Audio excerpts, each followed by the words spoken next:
Wah! Grabe, luknukan pala talaga ng tigas ng mukha ni Kibuloy. Pagkatapos ninyong mapanood at mapakinggan ang video na ito, kayo na ang magsasabi kung mabuting tao o hindi si Kibuloy. Kung siya ay sugo ng Diyos ng liwanag o Diyos ng kadiliman.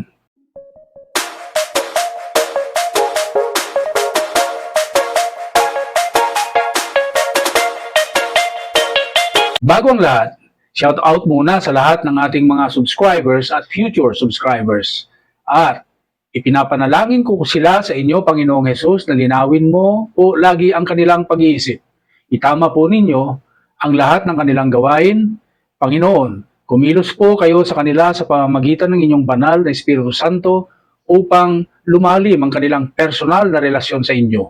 Akayin mo po sila sa inyong katotohanan upang sila ay hindi mabitag sa mga bulaang paniniwala ng mga taong mapagbalat kayong maamong tupa, ngunit sila pala ay mababangis na lobo na magdadala sa kanila ng kapahamakan.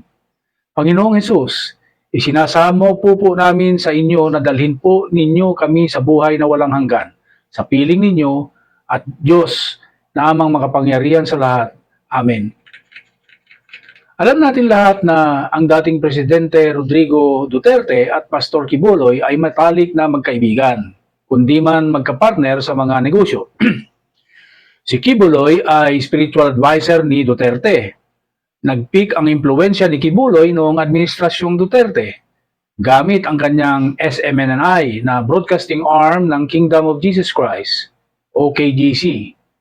Ngunit noong November 10, 2021, nag-issue po yung Federal Grand Jury ng California, Estados Unidos ng mga criminal cases laban kay Kibuloy na number 1, conspiracy to engage in sex trafficking by force, number 2, fraud, and number 3, coercion, number 4, sex trafficking of children, number 5, sex trafficking by force, fraud, and coercion, conspiracy, and number 6, book, cash smuggling.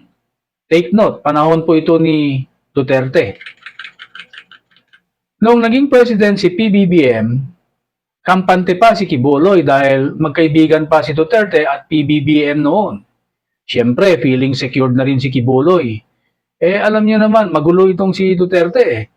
Di ba nga, hindi na siya presidente noong tanggalan si BP Sara ng kanyang controversial na confidential fund? Naalala ba ninyo? Di ba yung 125 million na confidential funds niya noong 2022 ay ginastos lamang daw ni BP Sara sa loob ng 11 araw. Tapos nung natanggalan na siya ng 650 million confidential funds budget para sa taong 2024, nagsimula nang magalit si Digong. Kalaunan, ang mainitin na ulo na si Digong, alam niyo naman, laging mapaghamon yan eh. Inaway niya si Martin Romualdez at prinotesta niya iyong panukala na pagbabago ng saligang batas through People's Initiative. Lumabas si Digong noon at nagtalumpati pa sa publiko na isinisigaw niyang drug addict pa raw si PBBM at duwag at tamad na presidente. Sinabi pa niya na ihiwalay na ang Mindanao sa Republika ng Pilipinas. Itong si Kibuloy naman na laging on the rescue kay Digong, nagpalabas pa ng isang programa ng SMNI na si Martin Romualdez daw ay gumastos ng 1.8 billion travel expenses sa maikling panahon. Napatunayan ito na fake news kaya tinatanggalan ng prangkisa ang SMNI. Ayan na, pati mga dilawan at pinklawan at buong sambayanang Pilipino ay nagulat sa mga pangyayaring ito. Ang Uniteam at PBBM Duterte ay nabasag na. Samantala, si Senadora Risa Hontiveros, chairperson ng Committee on Women, Children, Family Relations and Gender Equality ay inimbita si Kibuloy sa isang Senate inquiry patungkol sa mga reklamong rape, sexual abuse, human trafficking at di umano ay iba pang mga kaso laban sa kanya. Pinrotesta ito ni Kibuloy. Nagpakita ng pagkapuot at ininsulto ni Kibuloy ang Senate inquiry ni Hontiveros. Ito daw ay isang trial by publicity, muro-muro, bogus hearing at puro daw kasinungalingan. Ang hindi niya alam, mas marami ang nakikitang katotohanan kay Hontiveros kaysa sa kanya. At saka, Senate investigation in aid of legislation ito na sinabi na ng Korte Suprema na lehitimong kapangyarihan ito ng Senado. Noong tinanong si retired Justice Antonio Carpio tungkol dito, nandyan iyan sa mga social media platforms, sa mga YouTube. Tingnan niyo yan dyan, mga kaopinyon. Wala daw magagawa si Quiboloy kundi harapin na lang ang kaso. Itong si Quiboloy, pinapakita na ma-impluwensya at makapangyarihan siya. Pinagtawanan at binaliwala niya ang Senate investigation. Hinamon pa niya si Ontiveros na sampahan na lamang daw siya ng kaso sa korte. Dahil dito, magiging patas daw ang labanan. Siyempre, ma-impluwensya nga siya, di ba? Makapangyarihan, may koneksyon. At ini-name drop pa niya si Digong na si Digong daw naglakad ng kanyang illegal na conversion ng lupa sa Davao. Dinimanda ako ng illegal conversion of land. Hindi ko maramang patas na yun. Pabibilan ko ako ng 6 years kung convicted. Si Mayor din ang lumakad yun. Ang PA siya lumakad. At pinuntahan ang lahat ng mga dapat puntahan. I was in Hawaii that time. Sabi, ako very concerned na ako sa property ko. Kasi amin naman yun eh. Ang hinanap ko sa tatay ko, kalaban pa ng gobyerno, hindi ko alam. Illegal conversion daw of farming land. Hindi ko alam yun. Basta sa akin, tino yung aking intention. Hindi ko alam. So, si Mayor ang nagtulong sa akin. I was in Hawaii that time kasi may ministry ako. Tinawagan niya ako, sabi niya, Pastor, ikaw ang bahala kay Jesus Christ. Ako ang bahala kay Judas dito. Ito na yung kanyang ipinagawang multi-complex prayer mountain na daang-daang milyon ang halaga. Maraming pera eh. Galing sa mga bogus solicitations at mga kota ng mga alagad niyang pwersahang pinagtitinda ng OTAP at kung ano-ano pa. Menor de edad o matandaman, basta may source of revenue, okay lang sa kanya, wala siyang pakialam. Ngayon, balik tayo sa usapang mga kaso ni Quiboloy. Di ba, siya ang nagamo na isampa sa korte ang mga reklamong kriminal sa kanya? At doon siya haharap dahil sa tingin niya ay magiging patas ang labanan doon. Sinabi niya yun eh. Ngayon, sinampa na yung mga kaso laban sa kanya ngayon sa Pasig City at Davao City Prosecution Offices. Yung criminal cases ng rape at qualified human trafficking sa Pasig City, non-bailable. Kapag ito ay napatunayan, anak pa ba ng Diyos si Quiboloy? Sabi niya, appointed son of God daw siya. Ipinadala daw siya ng kanyang amang Diyos na si Jesucristo. At siya na ngayon, ang anak na nagpalitan daw sila ng pangalan, kaya siya na rin si Kristo. At ang Panginoong Jesucristo ay siya na rin. Kaya ipinagyayabang niya ang kanyang patuloy na kasinungalingan na siya raw ang daan, katotohanan at buhay na walang hanggan. Iyan ang kanyang pinatitigas sa pag-iisip niya, kahit alam niya na hindi totoo. Matalinong tao yan si Quiboloy eh, pero hindi niya ginagamit ang katalinuhan niya sa kabutihan. Sinasabi pa niya na siya raw ang may-ari ng universe. Ay naku po, at wala raw makakapunta sa Ama kung hindi dadaan sa kanya. Siya rin daw ang may-ari ng kaluluwa ng sanlibutan. Matinding mag-ilusyon si Quiboloy. Sinasabi niya na puro kasinungalingan ang mga sinampang kaso laban sa kanya sa Amerika at dito sa atin. Siya ang daan at katotohanan eh. Pero nabawasan na ang isa kasi hindi raw siya magpapahuli ng buhay, hindi ba? Pagka ganon, may hangganan pala ang buhay niya. Pero hindi ba niya alam na suicide yung gagawin niya? Sapagkat alam niya na kung mapapatunayan ang mga krimen laban sa kanya, wala siyang maihaharap na pagmumukha, hindi lamang sa kanyang church na nabudol na niya, kundi sa buong mundo. Sa tingin niyo ba, pag lumaban si Quiboloy at namatay na sabi nga natin na may tuturing na suicide, kapani-paniwala pa ba yung sinasabi niya na siya ang buhay na walang hanggan? Nagtatanong lamang po, rerespetuhin po natin ang mga sagot ninyo. Kaya ngayon, nag-imbento si Quiboloy at ang kanyang mga abogado ng playbook daw ng mga Amerikano na extraordinary rendition ang gagawin sa kanya. Sa madaling sabi, another illusionary at desperadong delusional statement na naman ito ni Quiboloy eh. Akala niya makagawa ito ng milagro. Hindi. Alam niyo ba mga kaopinyon, ang ibig sabihin ng extraordinary rendition? Ito ay isang pwersahang pagdukot o pagkidnap ng isang pinagsususpetsyang kalaban ng gobyernong Amerikano sa war on terror or war on terrorism. Nag-develop ito nung binangga ng isang commercial na eroplano, yung World Trade Center sa New York. Nung sumabog po yun, mga terorista po ang may kagagawan noon. Sa makatuwid, ang extraordinary rendition ay ginagamit lamang sa war on terrorism. War sa mga terorismo ito. Ang tanong, terorista ba si Quiboloy? Feeling terrorist ba siya? Baka feeling rapist pwede pa. Kaya nga, takot siyang lumutang sa korte Ang mas malinaw, mga kaopinyon, imbento lamang ni Quiboloy yung extraordinary rendition na sinasabi niya. Nagipagsabuatan daw si PBBM sa mga Amerikano para ipasakamay siya sa mga puti.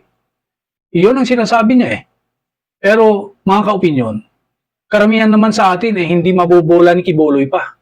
Yung sinasabi niya na ebidensya, base raw sa report ng kanyang 4 na abogado. Meron bang ganong ebidensya?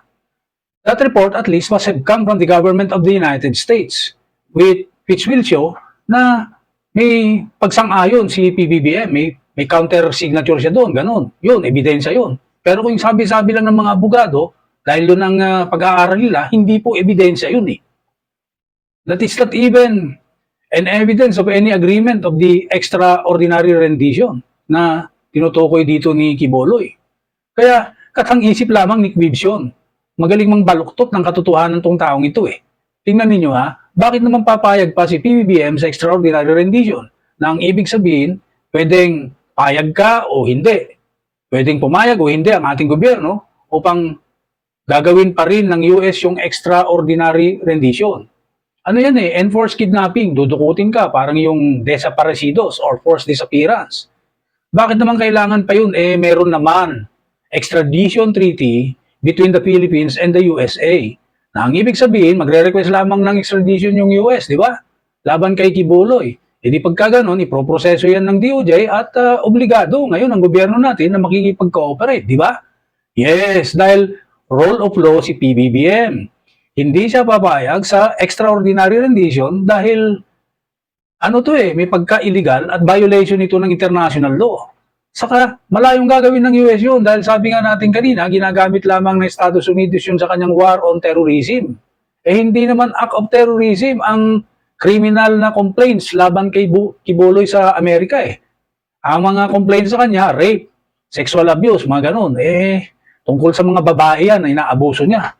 Pagkatapos may dagdag pang bulk dollar smuggling. Ganun din yung mga kaso niya. Doon sa parang nakuha ang mga gun parts doon sa private jet plane niya. Hindi acts of terrorism mga kaopinyon. Kaya nag-iimbento lang tong si Quiboloy Kaya sa susunod, Quibs kapag gagawa ka ng palusot mo, yung malapit naman sana sa katotohanan. Dahil hindi naman kami taga Kingdom of Jesus Christ mo, na yung mga tao dyan nagsasalita ka pa lang, tumatango na sa paniwala Dahil impluensyado mo na mga pag-iisip ng mga yan. Hindi kami kasali dyan sa church mo. Ibang paniniwala namin, malayo sa iyo. Dito pa lang, booking na booking ka na Paano ka naging appointed son of God pagka ganyan? Mas malapit pa sa katotohanan yung lumalabas na self-appointed son of a gun ka Ngayon, humihingi si Quiboloy ng nakasulat na garantya mula sa PBBM administration na hindi raw dapat makialam ang US sa kanyang kaso dito sa Pilipinas bilang kondisyon upang siya ay lumitaw. Kung hindi raw siya magpapakita o hindi na raw makikita ang kanyang mukha at mabuti pang lumaban na lamang siya kasama ang mga taong nakapaligid sa kanya upang dito na lang siya mamamatay sa kanyang bansa. Habang sinasabi niya ang mga huling salita na ito, naririnig na siya ay umiiyak, mga kaopinyon. Marunong pala siyang umiyak. Kahit sa si Kristo o si Kristo ay siya. O hindi ba bulaan na pastor yung ganyan? Kung tayo ay matatanong, walang bansa na papayag sa hinihinging ganyang kondisyon. At large siya or fugitive injustice ang tawag doon. Nagtatago sa proseso ng batas. Ayaw humarap upang mabigyan siya ng proteksyon ng gobyerno at upang mapatunayan na wala nga siyang kasalanan kung yun ang paniwala niya. Pero that is a matter of evidence in every case. Yung nagsasakdal, patutunayan niya na malakas ang kanyang ebidensya. Yun naman isinasakdal o saganang kaso ni Quiboloy, hindi papatunayan niya na wala siyang kasalanan. Ebidensya yan Maglalaban yung dalawang ebidensya. Kung mas malakas yung ebidensya ng nagdidimanda, di talo siya. Kung mas malakas yung ebidensya niya, di absuelto siya. Ganun lamang po yun. Hindi yung humahabang usapan na ganito at pinapahirapan ang gobyerno. At tayo naman na nagmamasid, nagtataka kung bakit nagkaganito na ito. Dapat magpakita na siya sa korte, tapos doon na siya magpaliwanag at doon na rin siya humingi ng kanyang mga sinasabing kondisyon. Pero dapat nakasulat yan at sa pamamagitan ng kanyang abogado.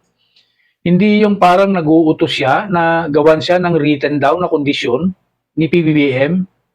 By feeling hari siya kasi Yung pag-iyak-iyak niya, sa aming pananaw, scripted Isang desperadong pandaraya upang paniwalain tayo na biktima siya.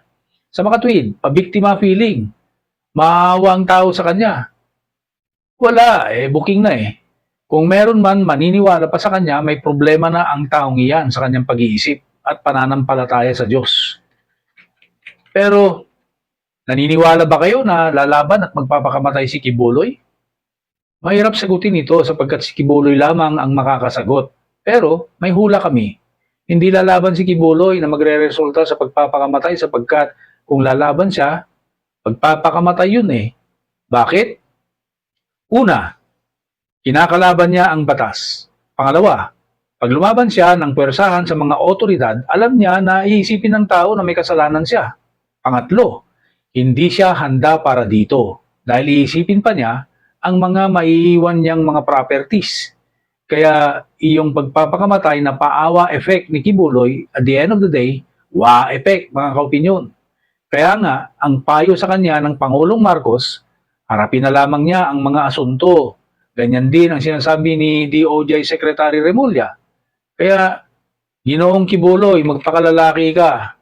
Ikaw ang gumawa ng inyong katanyagan. Pero ikaw din ang sumira sa pagkatao mo.